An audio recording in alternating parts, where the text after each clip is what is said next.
Our veterans need your support. Foxfield Farm for a Recovery Mission is a not-for-profit organization that has been established to provide an equestrian groundwork training program for U.S. veterans with PTSD and related issues incurred through military service. This curriculum will be offered at absolutely no cost to any veteran participating in the program. This foundation will also incorporate the repurposing of rescue horses and locating new, responsible owners. The synergy of the work invested by the veterans to aid the recovery of these horses is equitably therapeutic. Please go to our website to be a supporter, www.foxfieldrecoverymission.org. Thank you. Join me, Susan Regan, host of Connecticut Valley Views, the most widely watched interview program on Connecticut Public Access TV. Proof to the people is the byline. Insight without bias, generating a 360 perspective. Our mission is to focus on topical subjects with thought-provoking interviews regarding municipal leadership, current affairs, educational and political topics, as well as key destination points in New England. And here's your host for Connecticut Valley Views, Susan Regan. Hello, and thank you for joining me today.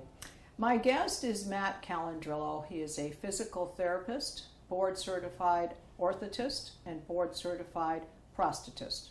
And he is the owner of Live Every Day, which is in both Simsbury and Suffield, Connecticut. It's a pleasure to be here with you today. Thank you. Thank you very much, Sue. And we appreciate your time because I know it looks as though you have a very busy group downstairs. We sure do. So I appreciate it. But I think we're going to talk about something that's of great interest to people and I think covers, a lot of people have the issues that you do address. For sure. There's lots of individuals out there. On an everyday basis. Well, give us a little bit of on your background, how you got into it, how long you've been in the business. Sure. So I started my schooling in physical therapy school quite young to make a decision so early in life. So my program was entry level, which meant you were going to leave high school and somehow know what you wanted to do for the rest of your life.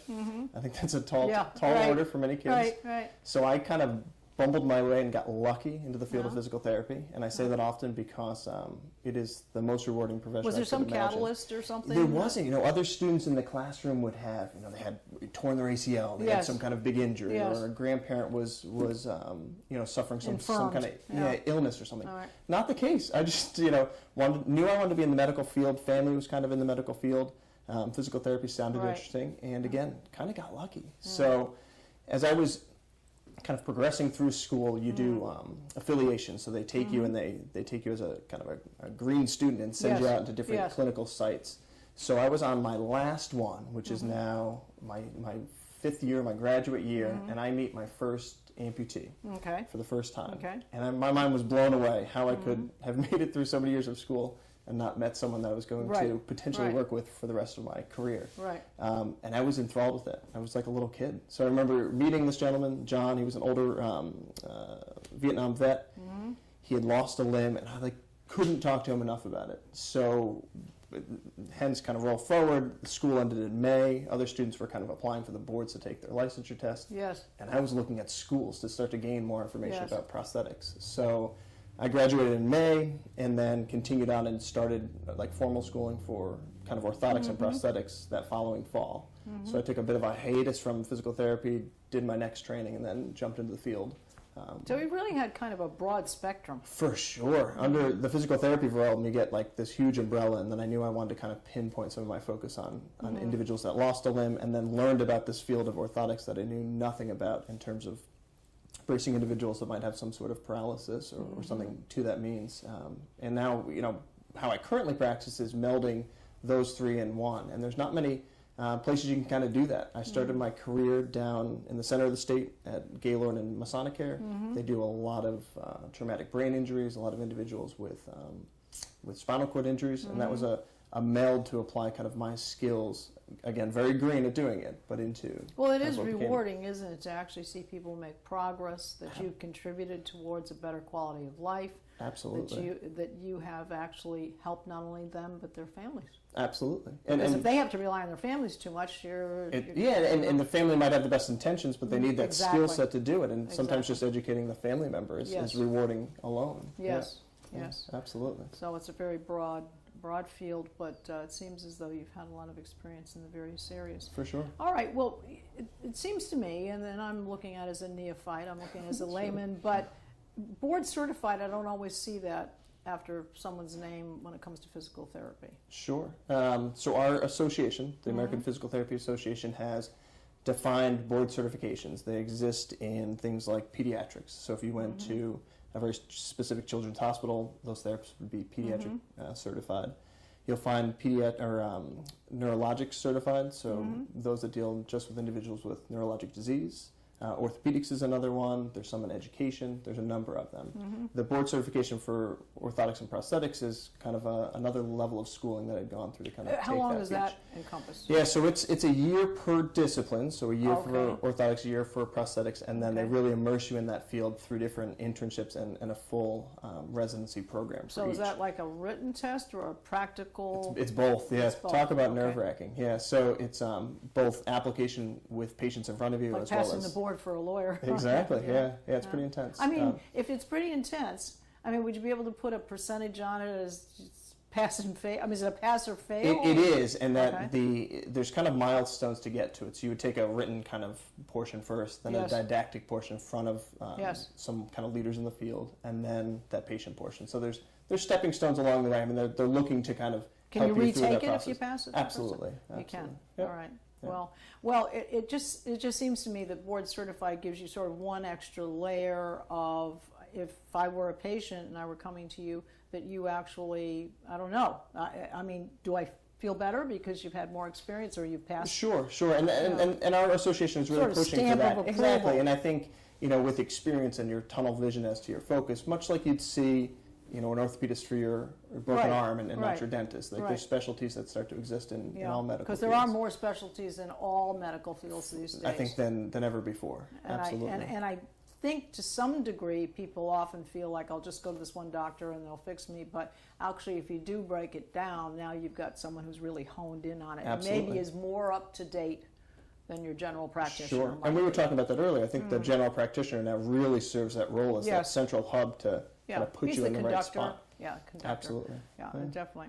All right. Well, you also have a doctorate in physical therapy. Is that one more layer, one more certification, as it were? So I had finalized, my training was at a master's level, which Okay. was kind of industry standard at the time. Was asked to start to teach at Springfield College in their physical therapy program, which was taking the leap to this doctoral level. So I felt to kind of be an educator in that classroom, I Yes. felt like I needed to be at Yes. that doctoral level. So I kind of sought my doctorate at Russell Sage in New York, and then Springfield has since converted. So I would say maybe about 75% of the programs are entry-level doctorates at this point, Okay. which is pretty interesting. And I think moving the field forward, kind of the point as to why is really this push towards direct access for care. Yes. So individuals can seek a physical therapist as their first line of So you don't need to go medical to your service. primary care physician. You- Correct. So the And exam- that means, let's just clarify for our viewers, Sure. that without going to their primary care physician, they can actually contact you and still would be covered under Medicare and or whatever. For every program insurer, they yes. So have. state of Connecticut has really been ahead of the curve when it Okay. comes to this. So about 5 or 6 years, direct access has been in place. There's some rubrics that come with it, which would be someone needs to be practicing for greater than 5 years Okay. or have a doctorate. So all of a sudden, I most see. of these new graduates have the ability to see people direct access. And then, if someone comes in and there's a broken leg and something Yes. terrible, the Yes. care doesn't just start. You would Yes. obviously refer out. So there's some wickets to make sure that that person is appropriate for physical therapy Right. care. And our Right. biggest piece of education is really honing in, is this person appropriate for physical Mm-hmm. therapy or are they not? And we need to be able to rule out red flags, something that's presenting like weakness. Has the person suffered a stroke? Is there something that we're missing? So Right. those all serve Yeah, as you ways need to to go back refer to the out. origin of the problem. Absolutely. Finding that core root of what causes Mm-hmm. person's, often pain or limitation that might bring them in. Mm-hmm. But once those boxes are checked, if the person has sprained their ankle and it's an ankle sprain, Mm-hmm. they're going to eventually end up in physical therapy. So the concept would be get that person to healthcare quicker in front of the person that can provide that care. Well, one of the reasons we're kind of laying the land on all of this with you is Sure. because as we discuss these things, we know that you have a very full background on all of these things. Sure. It's not just a surface knowledge, it's actually practical experience in all of it. And when we're getting some information from you, there's credibility to Sure. that. So I think that's important. All right, so there are all these things. Let's talk about the specifics of the services that you provide. Sure. So in an outpatient setting, in terms of physical therapy, we see, without exaggeration, head to toe, Okay. and young to old in terms of ailments that people might come across. So the most general sense is probably this musculoskeletal injury. So someone could have, again, a surgery, a broken bone, something along those lines, really to just about any joint without the body or within the body, that physical therapy will help do a number of things. Restore what that range of motion used to be like, or what it is like on their other arm. Restore their strength and flexibility associated to it. And then pinpoint how is that care specific to your needs. So are you someone that rides horses? Are you someone that plays tennis? Are you someone who wants to get back to X, Y, or Z? Right. It's one thing if the arm moves, but we want it to move in those Because a activities that lot make of your the goals. problems come from the repetitive motion of doing something over and over and over. For sure. Baseball throw. For sure, and those are the more elusive ones. So it's not just, broken bones. I don't want to say easy, but it makes sense. There's a natural timeline, 6 weeks it's going to heal. The person comes to physical therapy for about a month, and it's done. They're back to normal. But those injuries that might be stemming from something that person's doing perhaps improperly or awkwardly or with poor posture, those things I think are best suited for physical therapy to kind of assess. How many origin of issue are related to people spending too much time at their computer? Oh, huge, absolutely huge. It must have increased. Yeah, and it's this umbrella of just like postural things, you know, and there's individuals that are crouched over, the texting myth, we call it now. There's so many different scenarios where the person just has to simply kind of take a break and breathe and show them some proper stretches. Kind of a specialty within physical therapy is also ergonomics, so people working with setups at workstations and how they can reduce some of those stresses. I mean, I'm a novice when it comes to it, but I get the big concepts and oftentimes simple things. We're not trying to push workstations, but is that a good idea generally for someone to invest? For sure, yeah. And the biggest thing is change your position. Don't sit at your computer for 4 or 5 hours at a time. Get up and go do something, walk back, Absolutely. Spend 20 minutes, get up, go make a cup of coffee, get up, whatever. Absolutely. And the big push has been those standing desks, which play a big role. I know some of the larger corporations in the area have taken that on. So, employees are kind of sitting for 20 minutes, standing for 20 minutes. It's got some good merits to it.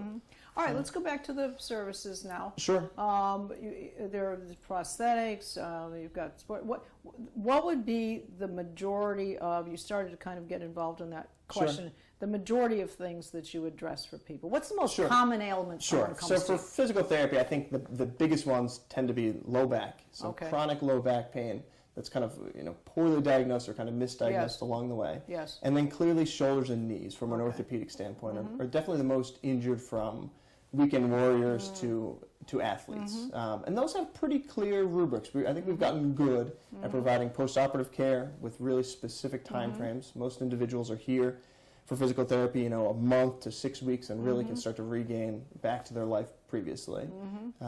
Some of the bigger stuff that we talked about, someone has suffered a stroke, someone has chronic illness like Parkinson's disease or MS, those are going to be kind of longer term plan of cares, as we would term them. So someone might come with a decrease in their function along something very specific. The physical therapist would be engaged in that certain plan of care to get them back to their baseline, and then kind of send them on their way. That person may have some sort of decline further along the way, and they would come back and kind of reset to that baseline. We have really good tests to help us monitor what someone's kind of objective status is. Yes. It's not just, this is how Sue feels today. It's trying to attach a number and some different tests to it to have a nice baseline for an individual. Yep. What would you say the percentage of people that you treat are, say, somewhere from, I don't know, a young person, a teenage group, Sure. to someone who is between 21 and 45, and then the elderly? Where would you Sure. see? Those are probably great divisions. I Yes. would say that high school and down is a Yes. subset, and I would say that's probably about a third of the care that's out there. Really? Injured athletes. Does that mean coaches are pushing too hard? It might be. I think also just Kids are trying too hard? or students or student athletes are playing the same sport. I think that's probably the more seen repetition thing. in literature. So what used to be baseball, basketball, and football is now the same sport. And when you're playing that in terms of repetition. Or eye injuries, those are other things. For sure. I think kids are bigger. Yes, Kids are yes, faster. They're playing yes. more sports than they have before. And, injuries definitely occur.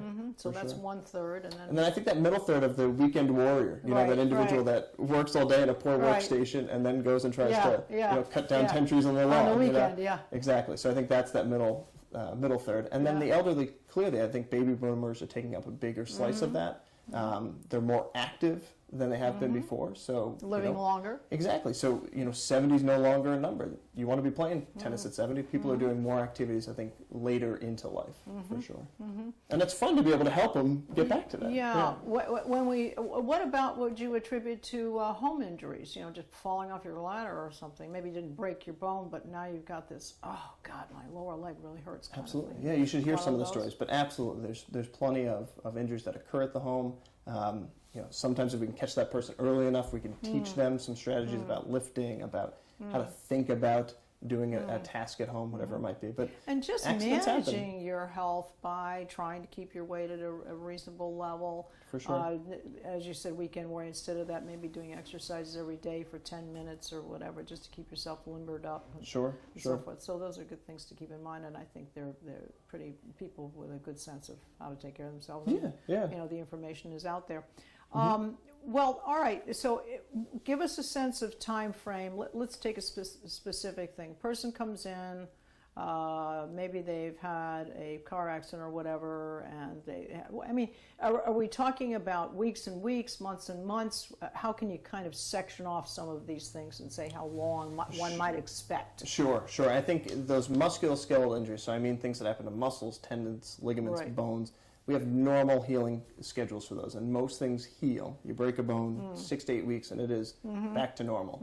Some of the function around it might not be, so we usually meet that individual, say, a couple weeks into their injury, and we'll know them for about 2 months. So I would say 8 weeks gets most people through that full Okay. plan, and then they're back And are to we normal. talking coming once a week, twice Yeah, I a think week? it varies. I would say Okay. somewhere in the vein of 2 to 3 times within a given week, Right. which gets you seeing your physical therapist a lot, which is, I think, one Yes. of the advantages to the rapport and kind of comfortableness there you has to get be a with trust. it. Has to be a Absolutely, trust. absolutely. And I think we get to know that individual on a deeper level and really understand those things they want to get back to. So 2 months clearly, and then some of those larger ailments. Someone has had, you know, suffered a stroke, has had an amputation. Those are individuals that are going to know their therapist and some of their other providers for a lifetime. So there might be specific plans, and you'll see that person for a few months at a time, take a hiatus and come back to it, but you'll know them for quite a long time. Okay, so there is that kind of follow-up. For sure. You do plan for follow-up, even Yeah. if you don't hear from the person and you're half expecting to and you don't, you guys actually... We do, yeah. So let's take an amputee as an Yes. example. So we'll see that amputee, you know, as soon as in the hospital, provide some of that initial care before the person's even ambulatory.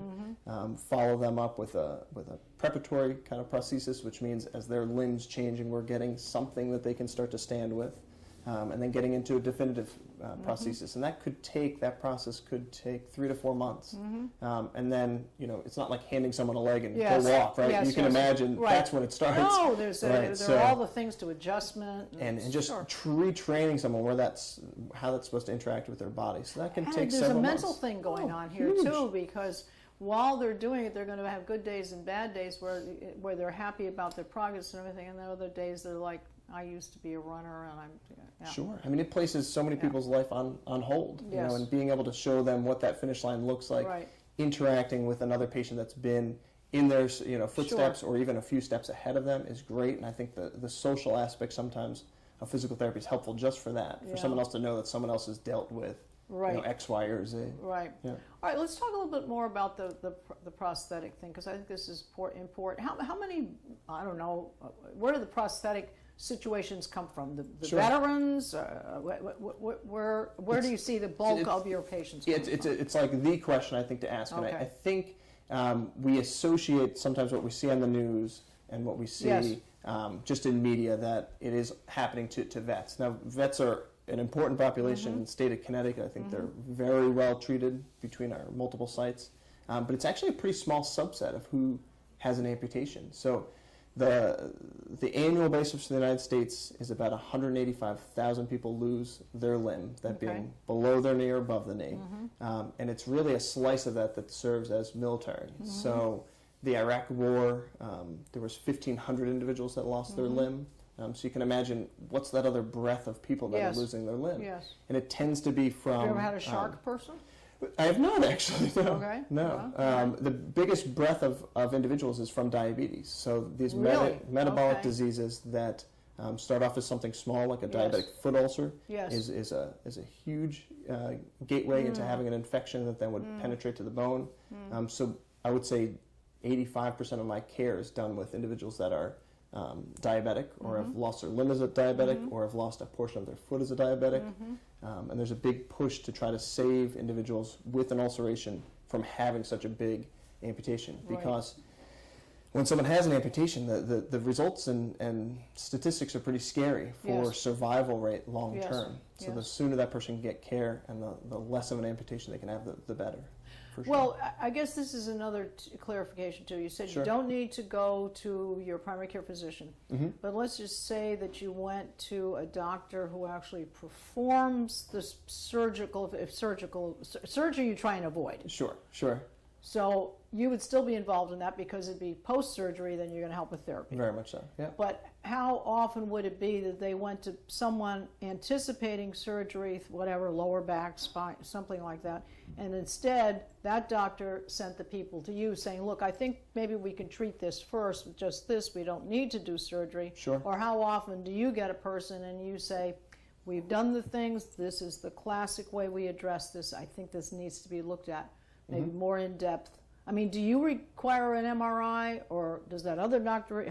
How does it Sure. work? Yeah, these scenarios I think happen on a daily basis, Okay. and I think it's open lines of communication with those kind of referral sources that you're Yes. comfortable with, providers in the area. So on a daily basis, to answer that.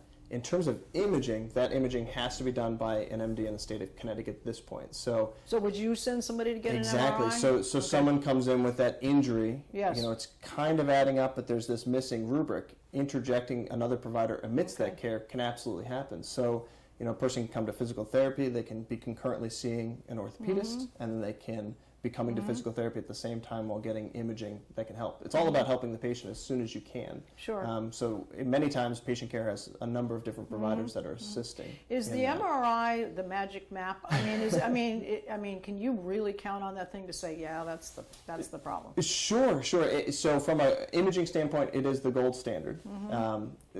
Many physicians will say the real gold standard is actually an orthoscope and looking into the joint itself. So that's Okay. two options. And then So we have, what actually happens there? so that would be, you know, if someone had like a port inserted into their knee and under surgery Oh, would actually you can look do inside that. the joint. Absolutely. Okay. Oftentimes it's associated with we're going to then perform this procedure if we see something, I right? see. So that might be a meniscal injury, that might be something happening in the shoulder. Okay.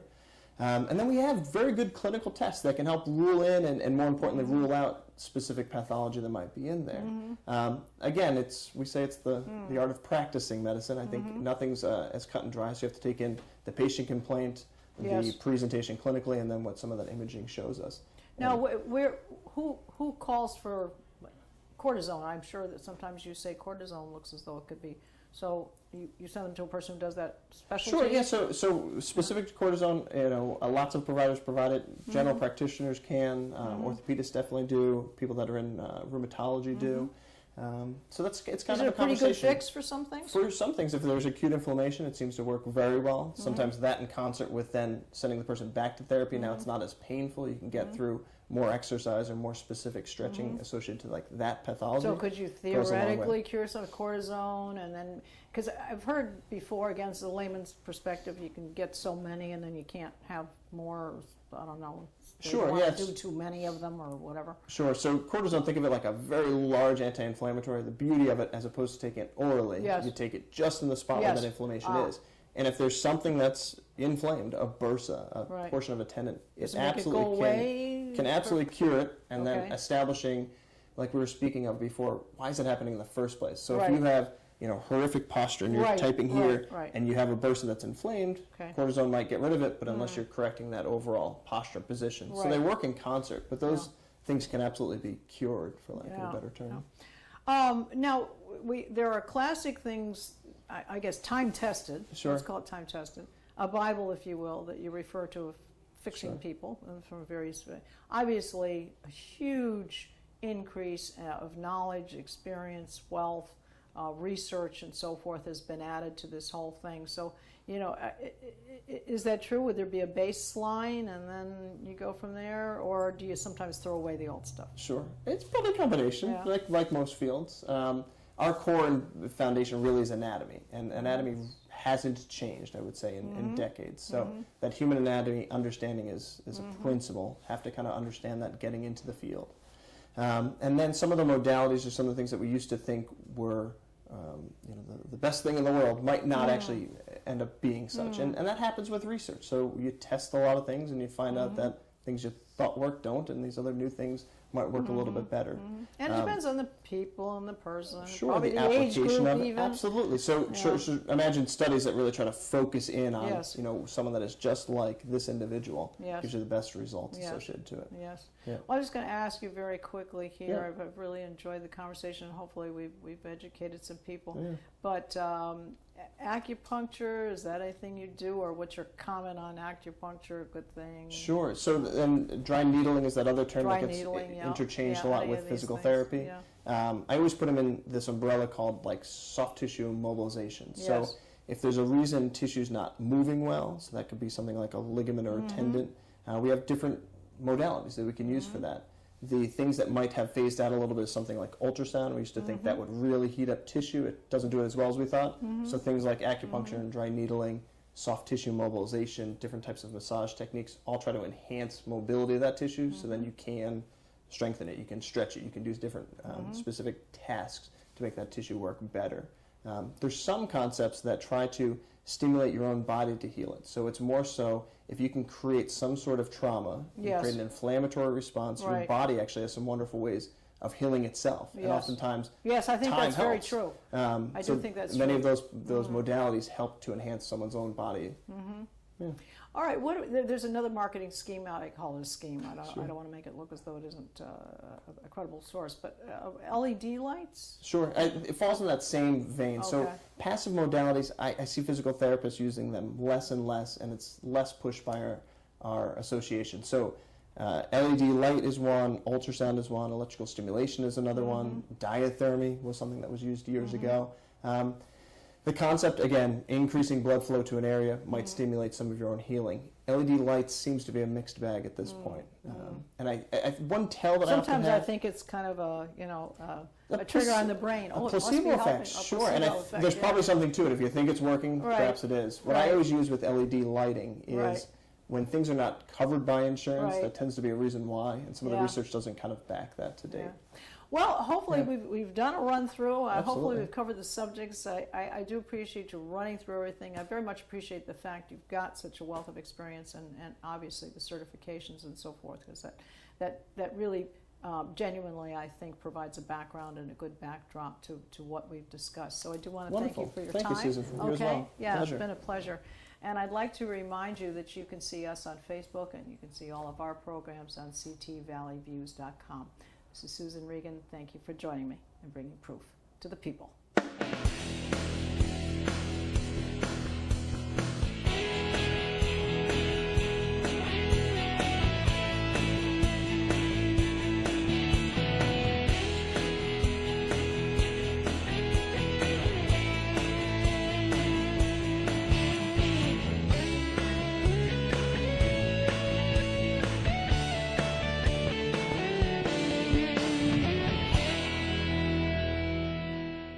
And I'm proud to be an American, where at least I know I'm free.